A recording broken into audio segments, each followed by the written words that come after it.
You get in these groups that people come in and provide value. You want to be around people that can lift you up. And then you can leverage those networks to move into bigger networks. Doesn't mean you leave your old friends behind. It just means like maybe I'll start networking with some of those guys. Do you love your job, but want other investment options than your company's 401k and trying to pick stocks? If so, you've come to the right place. In this podcast, you will get actionable information for your passive real estate investment journey. Welcome back to another episode of Work Hard, Invest Harder podcast.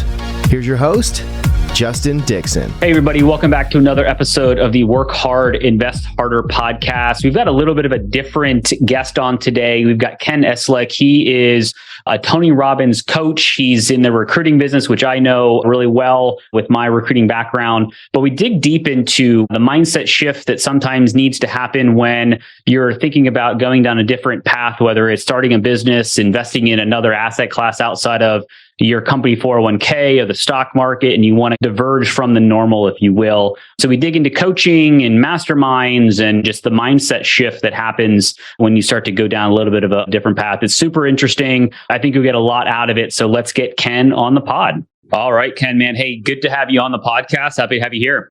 Yeah, nice to be here, sir. It's been at least a couple of years since I've seen you. Yeah, we've crossed paths before for sure. We'll jump into that. But let's first have you introduce yourself to the podcast and what you've been up to in your career. And then we'll jump into some stuff. Sure. Well, my name's Ken Eslick. I am the founder and owner, co-founder, I guess, with my wife of a company called The Leaders Lab. We're a leadership talent acquisition company. We also have a podcast by the same name. My background's been really 100% in leadership, even going back to being a kid.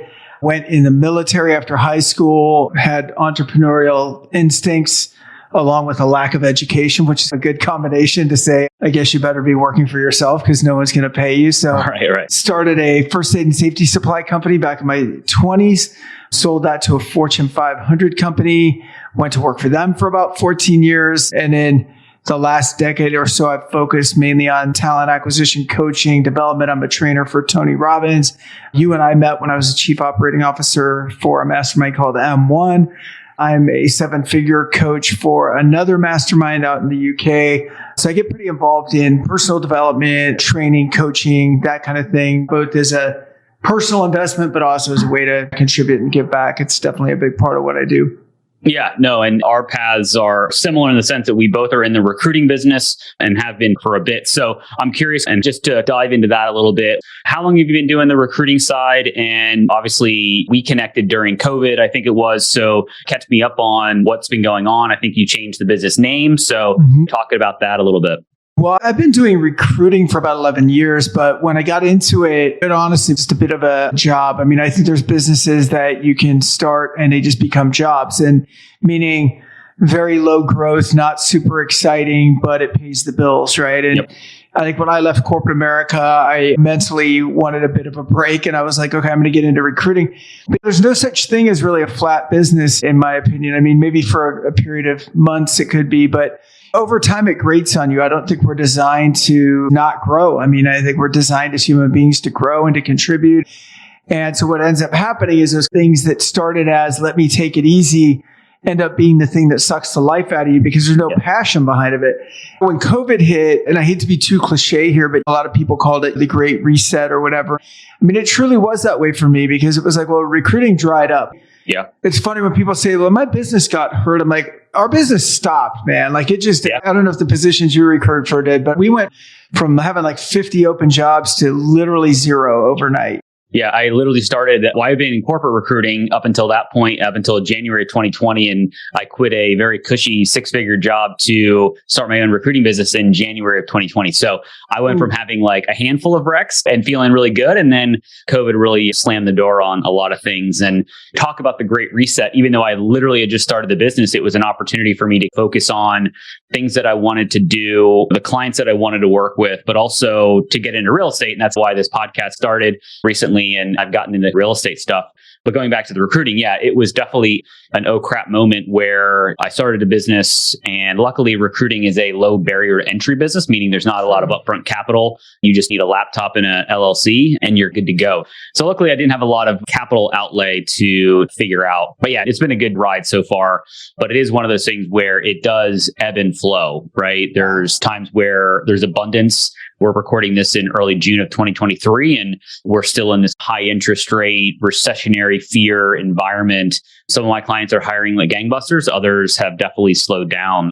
I've gotten more into leadership recruiting, but a lot of the stuff is more middle management and individual contributor stuff in the tech and marketing spaces. So I'm curious to hear what's been going on. Yeah, what I think happened with us, Justin, was in that great reset, when this comes back, because we knew it was going to come back. And so when it comes back, I'm not doing this anymore, meaning I'm not going to go into something that's just a job. Like that's not fun. So if we're going to do this, we're going to do this right. And so what does that mean? And it meant bringing my wife into the business for the first time, really. I mean, she had done some light work, but really bringing her in as a partner. Yeah. And she's been super instrumental. And then we just looked at it and went, okay, we took a story brand course through Donald Miller. We got clear on our message. Who are we really? Cut off the 20% of the stuff that's taking 80% of your time and really focus.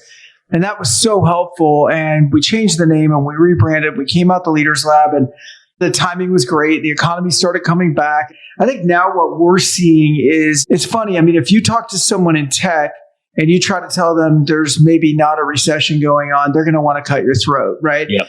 But if you're in hospitality, you could be like, is the economy in trouble? So everything is by industry and cyclical in the sense that what came up must come down. So housing went up, it must come down, right? The stuff that was in the middle the whole time that actually just had pent up demand, like business services, hospitality, things like that, aren't seeing a pinch. So for people in any line of work, not just recruiting, I think our ability to be versatile and do what we do, but not just stay put in one industry and wait for the storm to be over. I mean, I think that's dangerous. Yeah. And if you look at like the labor segments, tech is a small fraction of the overall job market, right? So if you hear about Meta laying off 10,000 people, that sounds like a lot. And it is for maybe one company. But if you look at, like, to your point, hospitality, our pool company can't keep pool techs employed, right? Because it's just, so there are industries that are super busy and there are industries that are definitely slower for sure. And so, and if you look at, not to talk over, but like, let's take a company like Facebook. My son actually works there as a contractor. So he's being impacted by this, right? Or is afraid of being impacted by this. Right. But the headline will read, let's take somebody that's got 300,000 employees. It's going to lay off 10,000, right? The headline reads, Google, Facebook, whoever it is, laying off 10,000 because that's the attention grabber. The reality is 10,000 of 300,000 is a drop in the bucket, right? I mean, it's 1 in every 30. It's just a little over 3%.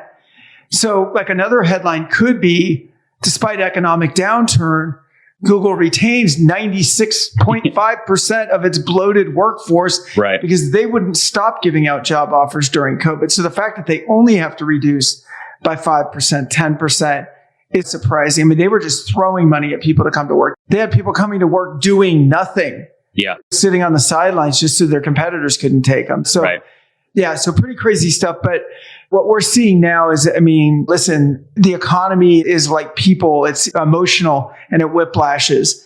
And we go way too conservative and then we hypercorrect and then we go way overboard. And I think we're just seeing a post-COVID whipsaw that will hopefully level itself out without too much damage. And that I feel like we're seeing signs that that might be the case with interest starting to get under control. And I think once the Fed, it sounds like they're slowing the roll on the interest rate hikes, and I think that will stem some fear and all that fun stuff. So I think you're right. I think we hopefully have seen a little bit of the worst, but who knows? There could be another change coming down the pike that we're just not aware of. So I want to dig into the coaching and the mastermind stuff right after the break, but we're going to take a quick sponsor break, so we'll be right back. Whether you're trying to hire a full-time employee or a contractor to fill a gap, Hire Tomorrow can help. Hire Tomorrow is a boutique recruitment firm that has successfully filled sales and marketing, human resources, and technology positions with companies ranging from startups to Fortune 500. If you're struggling to find the right talent, check out HireTomorrow.com. or reach out to recruiting@hiretomorrow.com to see how they can help. All right, we are back with Ken Eslick on the Work Hard, Invest Harder podcast. So before the break, we were talking about the recruiting world, and that's something that we both are very kind of noteworthy and passionate about. Another side of your life and everything has been coaching, mentor programs, masterminds. And the audience that listens to this podcast typically are real estate investors, whether they're just getting started in their real estate investing journey or they're passive investors. And there is a mindset shift. I went through it in 2018 when I read Rich Dad, Poor Dad. I realized that I didn't have to work for 65 years or whatever, or until I was 65 and hope I had enough in retirement. There are other options out there outside of just the stock market and a company 401k to invest in. But you have to have a bit of a mindset shift and go out what feels like on your own, because the vast majority of the population and your coworkers and maybe your parents went down that straight and narrow of get a good job, work for a good company, buy a house, and then wait until retirement. So I'm curious to talk a little bit deeper about the coaching and the mindset stuff that you work on with Tony Robbins. I'm very curious to hear about that. So yeah, let's just pick that apart a little bit. What your advice is on people that are getting into this real estate space, or maybe they're thinking about a career change or something that you have to get away from the norm. You covered a lot. No, you really did in a good way. One thing that I've learned, first of all this work that I've done or that I do in that space, it's not because I woke up one day and went, I want to be a coach. I woke up one day and found that even though I had had a lot of on-paper success, I did not feel successful. I did not feel fulfilled, or I would chase things like money only to see myself lose it over stupid investments or stock market plays that didn't work out, or getting too aggressive or whatever it was. Or when you have it, it never feels quite as good as the downside of like losing it. Right.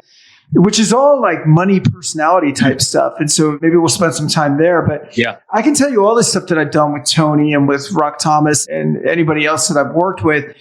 It's been through my own self-discovery, right? It hasn't been like, ooh, I'm a genius, let me come help you. It's really been, God damn it, why can't I figure this stuff out? I got to grind out myself. And then once you figure it out or a part of it out or get on the right path, then you want to share it. Then you go like, wait a minute, you don't have to wait till you're in your 40s or whatever to discover this. You know, the same way that you read Rich Dad, Poor Dad at a time in your life that was pretty pivotal. You didn't have to wait another 20 years to read that to figure out what your money type was or whatever. So let's talk about money mindset for a minute. Yeah. I think, that's where I was stuck the most. And I think that's what everybody, especially in your audience, because what everyone's talking about doing is leveling up. They're talking about changing where they are and trying to find a new normal, just like you did, right?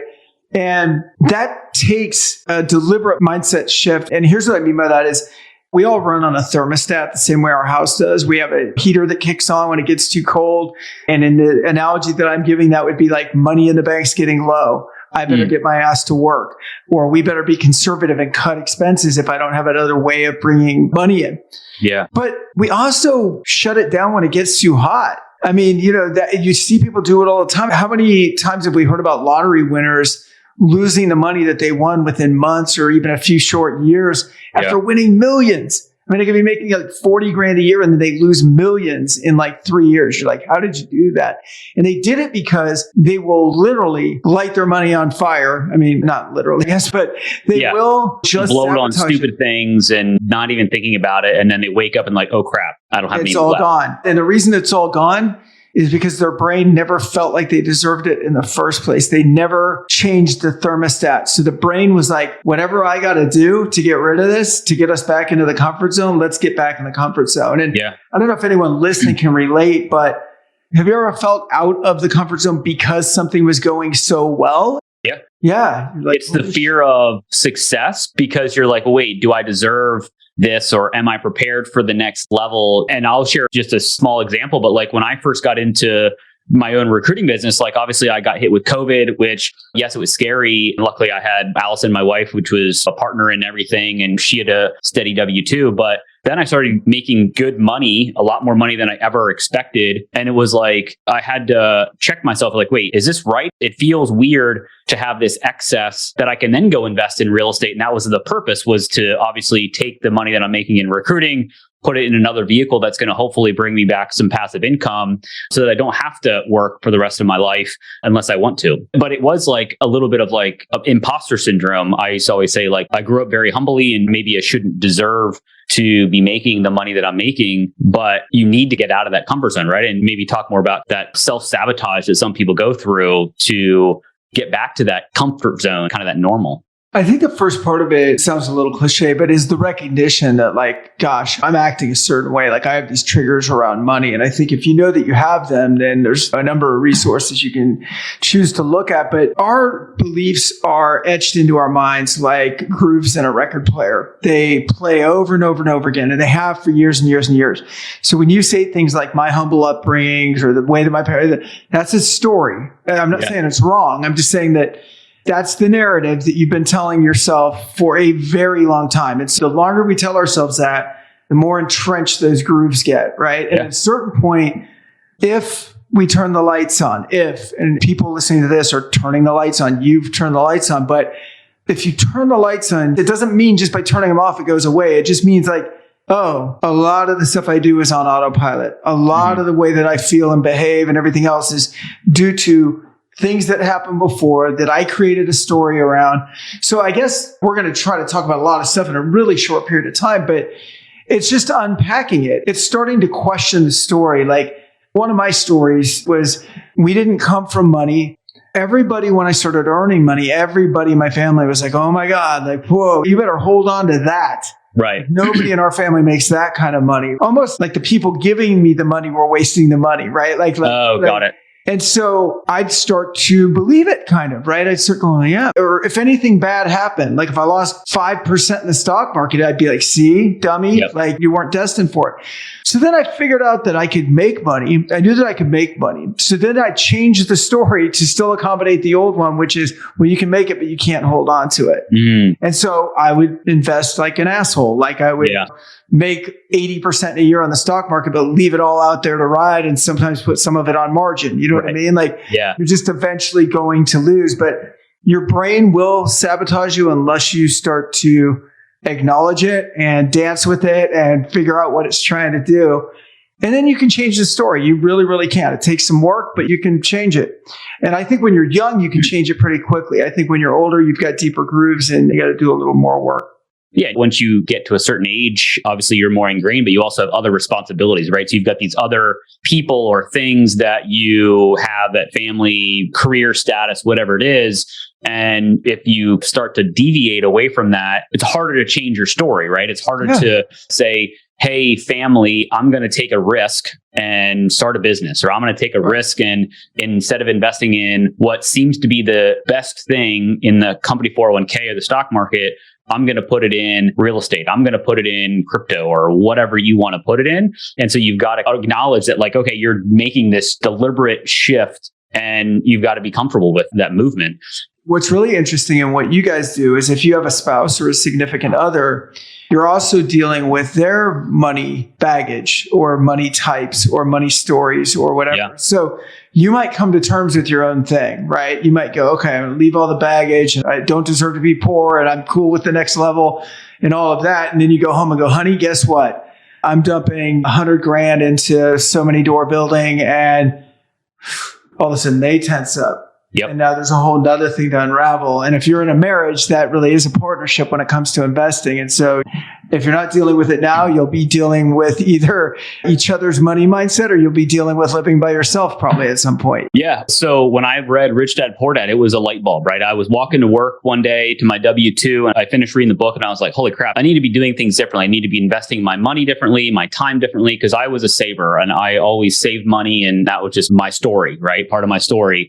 And I was nervous to share the book with Allison, my wife, because I was like, to your point, I wasn't sure how great it would feel if she was like, I don't want to do that. Like, let's just stick with the W-2 life and let's just both work and get the white picket fence and all that fun stuff. luckily, she read the book and had the same reaction of like, what the heck are we doing? Like, we need to be going and putting money into real estate. And that's when we started. We bought our first duplex like 6 months later. And then we got into the syndication world and we made a plan to have me be the risk in the relationship, meaning I started a business. I went out on my own instead of just working the W-2. She felt very comfortable being the benefits, if you will. So she has a W-2 job. She has the benefits. She makes great money and's got a great career and she loves that. I like the ability to do things like this, like podcasts or invest and travel to real estate events and things like that. So luckily, once we read the book, we were literally both on the same path that's going at the same speed and we have different roles in our journey. But yeah, I could see it being a uncomfortable situation if the spouse or significant other or even your extended family are not interested in the quote unquote risk of leaving a W-2 job, which I think you and I maybe would both agree. We've seen many good employees get laid off for no apparent reason. So a W-2 job isn't necessarily the safest thing in the world. Sometimes being your own boss is a little bit safer because you can somewhat control your own destiny. Well, I applaud what you and Allison did. And it's cool that you were on the same page, but even if you weren't, at least you find out early on and you can try to get there somehow, right? But there's a lot of couples who just don't do that. They just don't communicate. One starts to go out and do things without consulting the other one. And money is the number one divider of a relationship. So So I'm curious, we talked a little about money mindset, but if somebody is in a situation, they listen to the podcast, they're a hardworking W-2 employee, they've already started to get the bug about alternative investments outside of the stock market. You've seen a bunch of different masterminds and things like that. Like, how does somebody get into that? Because if you Google mastermind, there's 1,000,001 options out there, right? And so how do you sift through the stuff to find one that may be right for you? Or is it really a trial by error or ask for referrals? Like, how do you do that? Well, I think you do got to ask around and do your homework a little bit because everybody's so different and there are so many out there. And there's some that are not that great. There's some that are really great. But I think a lot of people think when they're thinking about mastermind, oh my God, like they hear that thing. And again, their money fear kicks in and they're like, I can't afford that. Like, I'm not there yet. You hear of things like the Genius Network and stuff like that that are tens of thousands of dollars a year. Tony Robbins Platinum Partnership, $85,000 a year per person plus travel. But a mastermind is more than just your mind. It could be you and like a friend, right? That's a mastermind. You and a group of guys. You and you probably had a pod when you were at M1 of like-minded people that you guys can share stories and ideas and challenge each other on the week's goals and things like that. So there's a number of ways to do a mastermind and you don't necessarily have to pay for it. What I do encourage people to do is how can you get around people that are doing, I don't say a little bit better, always better than you, but at least better than you in certain areas of life, right? And maybe you bring something to the table too. Like maybe you're awesome at health, right? Like a master of physical fitness or whatever. Cool. You can help everybody with that. That's a big area of life. And maybe you come to the table and you're the real estate guy. And maybe I come to the table and I'm the mindset guy or whatever. But like you get in these groups that people come in and provide value and you want to be around people that can lift you up. And then you can leverage those networks to move into bigger networks. Doesn't mean you leave your old friends behind. It just means like, hey, this was cool. When I was buying 1 or 2 houses a year, now I'm getting into hundreds of doors, apartment buildings. Maybe I'll start networking with some of those guys. Yeah, it was interesting when Allison and I started peeling back the onion in real estate, and it was like a big passion of ours. We started talking about it a lot, obviously, together. And a lot of our friends were in that same W-2, having kids at the age that we were like in our young 30s. And we were like, wait, we need to find like-minded people because we were talking about real estate and it was just falling on deaf ears, if you will. Right. And so we were like, okay, so we needed to find like-minded people. We did that. I joined M1. That was a great experience. I still talk to a number of the people that I met there still to this day. I think one of the things that helped me is getting over that investment of not only my time, but it is a money investment, right? And so people think about masterminds or courses or something that costs money, thinking about it more as an investment, like an education, like a degree. Like everybody goes and gets a bachelor's degree theoretically, right? And that's money that you've paid through loans or however you paid for it. But that's how I thought of real estate because I started to go down the multifamily route the cheap way. I bought a few analyzers and watched YouTube videos. But then I realized I can't buy a 100-unit apartment complex by myself. One, I don't have the capital, the track record, the experience, et cetera. And so you need to find a tribe of people that are, to your point, farther in that path than you are, that you can then miss some of the potholes that they stumbled on and hopefully accelerate your progression faster. And so that was just, once I shifted that piece a little bit too of, yes, I'm investing thousands of dollars to be in this group, but the return on that investment is speed, right? I can get to my goals faster, but it accelerates that process. So I had to shift away from being like, holy cow, this is 20, 30 grand to join this group. But is that investment worth it? And at the end of the day, it is most of the time. So it is all about mindset, right? It's this shifting away from looking at this is $1,000 expense, more of like, this is part of my investment journey if I really want to get to my goals, whatever those goals are. You hit the nail on the head, which is it's all about the ROI, or it should be. Now, the ROI doesn't necessarily have to be dollars too, right? It might be if someone's had to lose 100 pounds their whole life and they can't do it. That's a big thing too. But a lot of times in what we're talking about, it's going to be measured by money. So it's like, okay, I'm spending 10 grand to be part of this, or 15 grand. And again, some of these are much cheaper than that. You can do group programs that are online that meet once a week, whatever. But whatever one you're doing, is the investment of time and money going to pay off at the end of the day? Are you going to be happier? Are you going to be further along? Like I said, a coach in a big recruiting group that's based out of the UK. I'm the only coach that they have. We have, I think, around 300 people in that group, maybe 350. I think they spent somewhere around $10,000 each. I'm not really on the billing side of it. And then they have other programs they can get into from there. And I can tell you, because I went through it, I'm like, you apply yourself, it pays off in the first month. M1, you apply yourself, it paid off in the first couple of months, right? Like anything that's been good, it's going to pay for itself.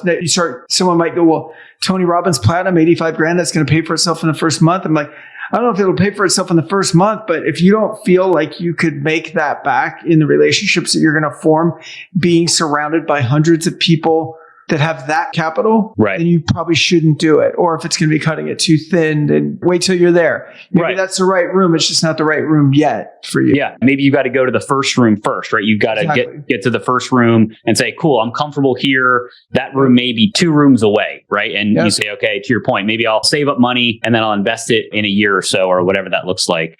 I'm assuming you've met Tony and just curious about how the coaching thing works with him and just in general environment. When we talked the first time, you mentioned, I think you were at like his Business Live, or I can't remember the names of his. Probably Business programs. Mastery. That's what it is. Yeah, I don't want to oversell my relationship with Tony. There's a lot of us out there, but yeah, I've definitely met him and got to be in smaller rooms with him where he's talking with us and stuff. But it's not like he would like walk in and Ken, my brother, or anything like that. But yeah, that whole world for me, like I said, I went in through self-preservation, self-discovery type reasons. And then I'm a leader by nature. So it's like all of a sudden you're in there and you're drinking the Kool-Aid, so to speak. And it's like, well, how can I help others? And also selfishly, how do I stay part of the environment without paying for events over and over again, right? Like, so it's a good trade-off. And they have a leadership program that people can go through, and you actually pay to go through that. But once you're through it, then you can volunteer at events. And then through that process, you get promoted up. So like Rock and I are both trainers. Got it. Tony, meaning when you see, like, for anyone that's seen like his documentary on Netflix, I'm Not Your Guru. Yeah, great documentary. And when you see the people broken into their teams and you see a person leading those teams, that's us. We're trainers. Yeah. Interesting. I'm curious to get your thoughts on, I've gone to a number of courses, weekend things, masterminds, and you always get jazzed up during the event, right? And then you're like, oh, there's like 10 things that I want to do. Like, I want to start looking at Airbnbs for the real estate thing, or I want to start a business and I'm going to start looking at, how do you go from the euphoria of walking out of that room on a Sunday to then waking up Monday morning and then you have to go back to a W-2 job, or you've got to go back to a business that you have, or the normal life? How do you sustain that? Because I've gone that roller coaster of like, I'm super pumped. I know what I want to do. I walk out. I've got 4, 5, 10 things, whatever it is. But then I wake up 3 months later and I've done none of them because life happens, routines happen. I'm just really curious for myself, but also I'm sure listeners will get some value out of like, how do you sustain that, or at least sustain it for maybe a little bit longer than the next morning? I love this question. This is a great question. To me, this is like the magic question, because a lot of us have like great ideas and then we look back and we go, oh, I thought of that already. Like, it's like, yeah, but I didn't do it. Right. And then again, going back to stories, then your brain starts telling you like, yeah, well, you always say you're going to do stuff, but you don't do it, right? Like, that's the kind of stuff we tell ourselves, which only reinforces that you're not going to do it again, right? So Here's what I would say. First of all, if you have any of that baggage around, like, I've said I was going to do it before, I said I was going to work out before, I said I was going to do whatever, let it go. It's in the past. It's not serving you, and it's not helping you to serve the world. And what I would say is, let's use the seminar example. I started maybe 10 years ago tacking on extra time, sort of like me time, to the end of a seminar whenever possible. So if the seminar ends on a Sunday, don't fly home till like Monday. Okay. Let yourself decompress and take all of those notes and be really kind to yourself, because you're not going to do everything on there. And it would be stupid to even try. What we end up doing, I think, with our seminars is the same thing we do in life. Using the gym example, you take someone that's never worked out and finally they get leverage on themselves, they get motivated, whatever it is, and they're like, I'm going to the gym. This is it, Justin. Today's the day. And they go run like 7 miles and they were like never ready for it. Now they're wrecked. And now they hate the gym even more than they did before. They're sore. They wake up. They're tired. Yeah. And their brain's going, I told you, dummy. This is bullshit. It always has been. It always will be. You're not a runner. What are you doing? You're not made for this. So you got to look at it realistically and go, okay, of all the stuff I wrote down right now, like, first of all, what's the stuff I can do easily that's going to make a great impact, like right away? So the easy and big impact, that stuff's easy. The rest of it, decide when it needs to happen and just sort of plot it out in the future. So I always love coming away from something, but you need the time to decompress. That's the problem too, is like, you'll have the momentum and then you go, I'm definitely doing this, but I got to get to work tomorrow and I got to get some sleep tonight, but I'm definitely doing it tomorrow or at some point. And then work gets busy and then you're on, literally by the next weekend, you've lost half your momentum already. Right. And then your kid's got a soccer game and it's like, after a while, you're like, what happened to that really good info? So again, small size bites that you can execute on right away. And then you schedule. You don't leave it to like, I'm definitely going to do that. Yep. Like if someone said to me, like, this is really important to me, I'm definitely going to do it. I'm like, it's not that important if you didn't schedule it. Just schedule it. If it's like a 3-hour task and you're like, I don't have 3 hours. I'm like, do you have 15 minutes? Well, yeah, I could squeeze in 15 minutes. Good. Do 15 minutes for 12 days in a row. Right. That's 3 hours. Just do it. Yeah, I definitely ebb and flow on my discipline on scheduling tasks, right? And I guess I'm a good executor. If I have a goal or if I know, okay, I need to recruit on this position or analyze this deal, I'll do it. But if it's like something that I need to like put some thought in, some strategy, like I like brainstorming, but I also don't do it in a focused way, right? So like there's times where like on my calendar, I'll put like just think time, right? Just think about what's the goal of the next 30, 60, 90 days or day or whatever it is. And then sometimes they fall off my calendar, right? And so I kind of like, I sprint and then I fall back to the mean and I sprint and then I fall back to the mean. So it's just that sustainability that I struggle with personally, but it's just, again, it's one of those things where you regress sometimes back, but I feel like I'm taking 2 steps forward, 1 step back, 2 steps forward. So I'm always like growing, but I guess I'm not where I should be or think I should be. And so sometimes that's why I asked about the question around the sustainability. I think you got to be forgiving too, because you're definitely a guy that's aware of your actions, even when they're not in alignment with what you want them to be. You're at least going like, hey, sometimes I do this and this is not a great habit. That's okay. I mean, sometimes I eat too much ice cream. You know what I'm saying? Like, it's just, right. I mean, we're not perfect. So I think a big part of it is like, all right, hey, this could have gone better. Where do I need to give myself flexibility? And then where do I need to be a little more rigid? And I think for most people on here, especially people trying to be good at investing and people trying to quit their 9 to 5, if that's what they're trying to do, being self-employed is not for everybody. And it requires a significant amount of discipline. And the whole laptop lifestyle is something you earn, not something you're handed just because you quit getting your W-2. Yeah, it is definitely, I say I don't have a boss, but I do because I have bills and I've got a wife and I can't just sit on my butt and not do anything all day because obviously that would not go over well at dinner and all that fun stuff. But yeah, it is definitely a trip to go from walking out of a building that you've gone to for a year or 10 years, whatever your story is, and to then waking up and being like, okay, I've got to motivate myself. I have to, in the recruiting world, you've got to go kill what you hunt, right? You've got to go get it.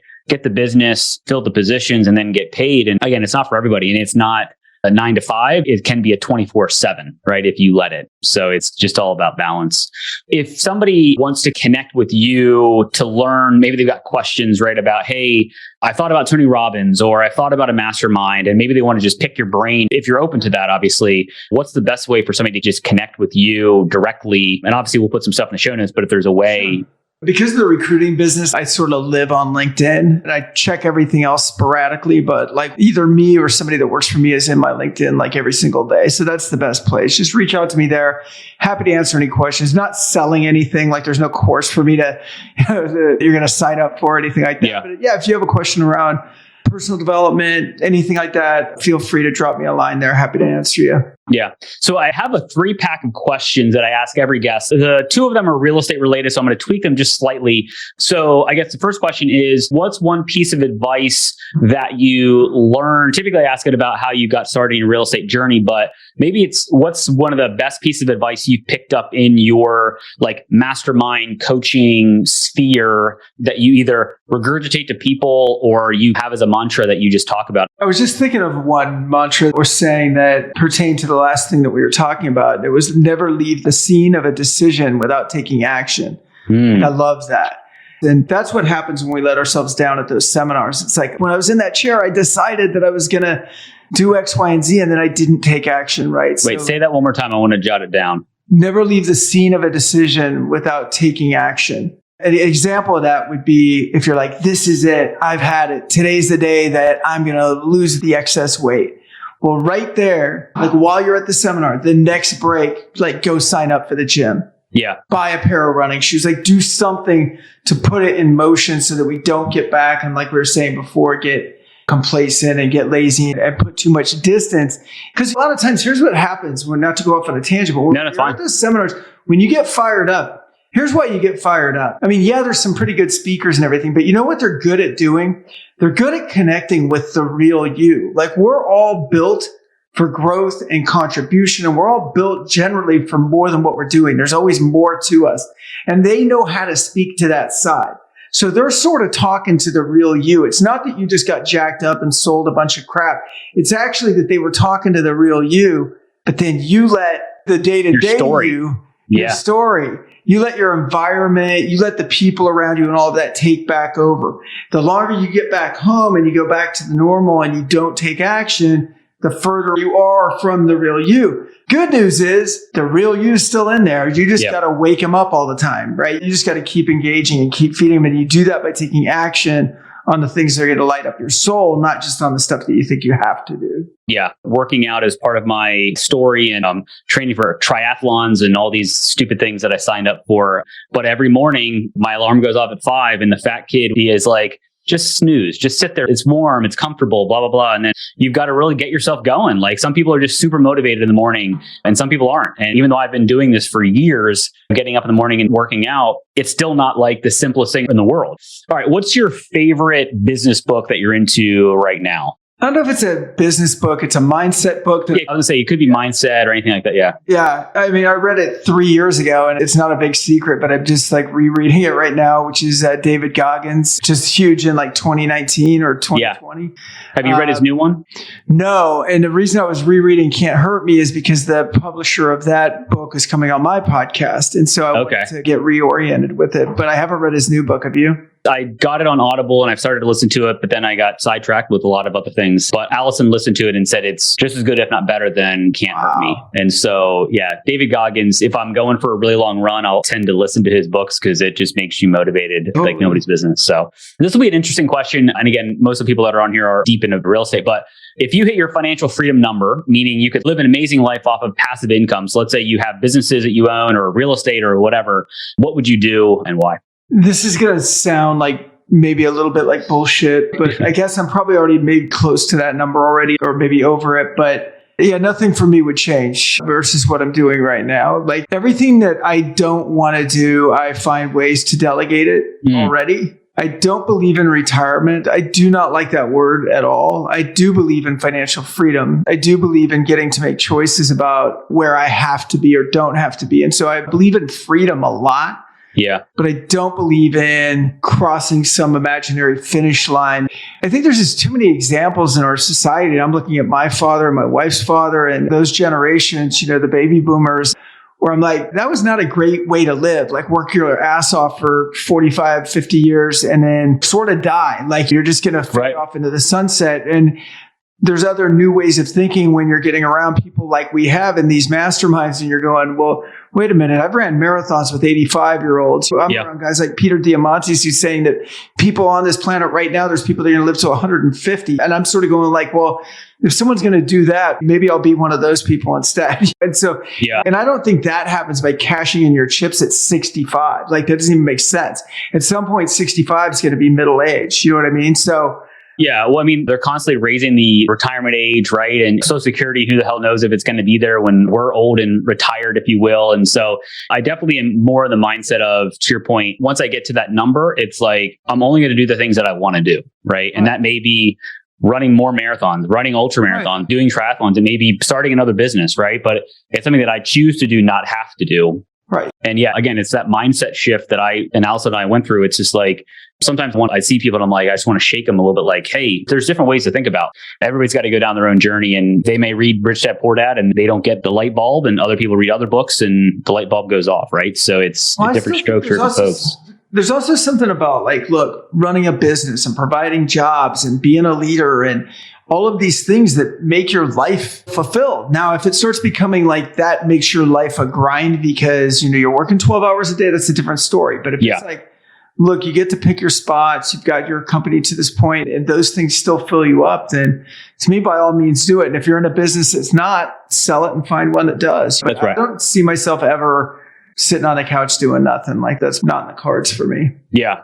No, this has been awesome, Ken. I appreciate you coming on the podcast. And obviously, as we mentioned, check him out on LinkedIn. I know he's always putting content out on there. So if you have any questions about coaching or masterminds or anything like that, definitely reach out to him on LinkedIn. So man, Ken, thank you very much for being on the podcast. Thanks, brother. So good to see you again. It's been a while. Man. Awesome. I hope everybody took something away from this episode. I've got another one dropping soon, so keep listening. See ya. I hope you got value out of this episode of the Work Hard, Invest Harder podcast. Your one-stop shop for education on how you can continue to work hard in your career and have different options to invest even harder. If you took anything away from this episode, please like and comment. I read every comment as it helps me serve you better. Make sure to subscribe and hit the notification bell. That way you won't miss out on more valuable content. If you're watching this video, it means that you want to grow your passive real estate portfolio. The easiest way to do that is to join our investor club by heading to greatventurecapital.com/invest. The link is in the show notes. See you on the next episode.